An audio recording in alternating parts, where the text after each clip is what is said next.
How did y'all find out you were being assigned to this mission? I think every crew finds out a little different. For us, Scott, our chief astronaut right now, called us all into the office and said, "Hey, take a look around. This is the Artemis III crew." And moment of stunned silence, followed by lots of hugs and lots of elation and a huge honor. Was it a real first team building moment that, big hugs and... Absolutely. Yeah. Absolutely. It was. We looked around, and I don't think we had an idea. We had an invitation to meet in the chief's office with a fake title, and we walked in, and literally those were his first words: "Welcome, and look around. This is your crew." And since then, we are building more on our friendship, our mission, and what's going to happen. And this is the first day where we are just throwing it out there to the world. Okay, I have a question for one of you in particular, about that moment. So you spent a couple years as a backup on Artemis II. So what was it like for you to finally get the nod that, hey, you're going to space for the first time? Man, it's wild. I mean, going back to Artemis II, as a new astronaut class, just came in 4 years ago, I got assigned Artemis II as a backup.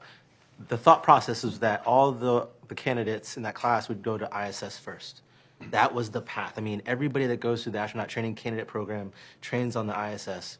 And so I just thought, okay, this will be a temporary thing, and then we'll go back to ISS. So for me to get an opportunity to serve in the Artemis program as someone who kind of just came in the door not too long ago, it's a huge honor, right? And I can't thank the office and NASA for trusting me with that mission. And I'm excited to learn from these guys, about what they've done in their space flights and how I can, attribute and apply it to me, but also to get that Orion train I learned from being a backup fully trained and help out with our crew. Was there a yes kind of moment for you too, just on a human level? I mean, you've wanted this for a long time. Yes, I have, since I was 7, so 33 years. And I said it today, I was like, my brain is still processing this, but again, my heart feels full and it feels warm. Like there are two feelings going on at the same time, and I think one will start to fade, right? And then that excitement's still going to grow, but my brain is still processing and, retraining it to think, no, this is actually happening, right? So I'm just very grateful again, but that's what's going on. And our heart is full as well. Yeah. Humanity hasn't been to the moon's surface since Apollo. What sort of responsibility do you all feel for helping lay the groundwork for our next lunar landing?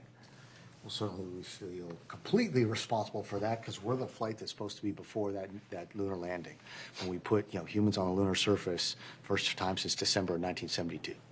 And so between the Artemis II flight, where we did that phenomenal fly around and exercise of Orion in deep space, now we have to figure out how to get people in landers and then fly those landers down the lunar surface. And so that's what this mission is all about. It's the nuts and bolts test work to be able to make sure that Orion and both the Blue Origin company and the SpaceX company's landers, we can actually play nicely in space, dock, operate, and then that will then buy down the risk so much so we're not doing that first docking in lunar orbit on the next mission. I mean, NASA's described this as one of the most complex missions in its history.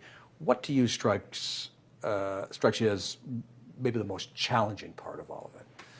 I think the most challenging part will be getting our lunar landers developed and in space for us to be there at the same time. We're talking about choreographing a Blue launch, and then an Orion launch with us on it, which, you've seen with Artemis 1 and 2. Sometimes those don't go exactly when we plan on it. And then be able to get us up there to be able to start affecting that while same time that SpaceX is trying to launch their heavy lift vehicle, the Starship, up to orbit as well. And so that's that multiple launch campaigns, the complexity of the timing, how much loader capability does one have if one's delayed. This is all stuff that we need to figure out if we're going to be able to do the more complex rendezvousing everybody in lunar orbit. And obviously, to pull off Artemis III the way NASA envisions it, you have to have the hardware to make it happen. And so much of that is beyond your control. But everybody understands the issues that both SpaceX and Blue have had with their rockets. Their landers are still under development. Are you confident that one of them, ideally both of them, will have their hardware together in time for your mission to happen next year? Certainly, we have every hope, and we have everybody working and rowing in the same direction. And it remains to be seen. Spaceflight is hard. we're doing things we haven't done before. And so if it comes to the point that they are not quite ready, then we will adapt. And whatever the mission is, and whatever flair it is with however many landers it is, this crew will be ready to execute. And to some degree, being an astronaut is a test of patience anyway, right? I mean, you wait around waiting for the call, and you have the call, but now you're waiting for now it's time to go out to the pad. I mean, patience is sort of hardwired into you, I would think, just being an astronaut. Patience and impatience. And which gets the better of you? At home, definitely the patience. And at work? Patience. Okay. Frank, I got a question for you. I mean, you spent 371 days in space, an American record. How did you go about convincing your family that another extended work trip was a good idea? Well, hopefully it won't be that extended. But, this is part of my job, ultimately, and it's something I love, and I'm blessed enough to have a supportive family who's willing to try it again. And we know there's risks, for sure, but again, it's really more of a challenge and an honor to represent so many communities, right? The NASA community, my Army community, and our nation and the world to go up. And it's an honor, it's a privilege. So yeah, no convincing at all, really. I mean, I hear that over and over again, that it's harder on the families than it is on the astronauts, especially on launch day when they're looking at the rocket go up. They have no sense of control over what is happening in front of them. Would you all say that family support is key to what it is y'all do? I believe we all said it today when we had our moments to share some words. I think we all looked down in the crowd and locked eyes with our loved ones and thanked them, because I don't think we would be where we are without them, but also we wouldn't be who we are without them.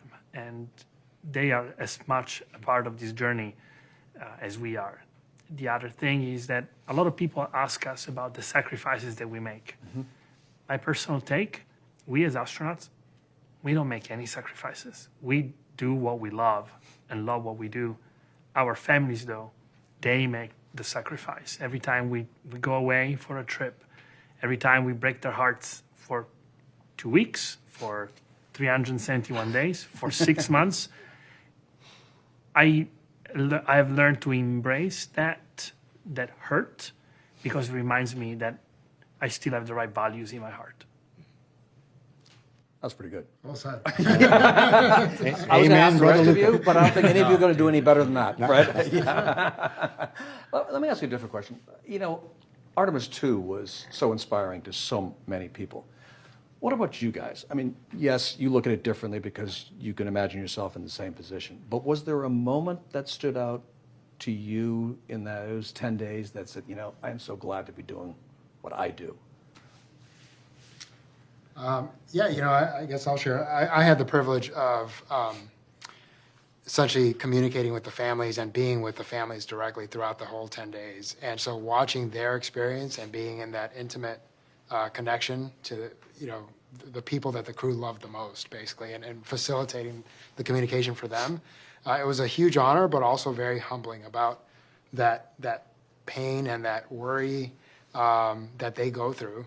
And then the excitement and the elation when it all goes exactly as planned. And so, for me, it was just really touching to see the human aspect of that incredible mission. Their joy became your joy. Exactly.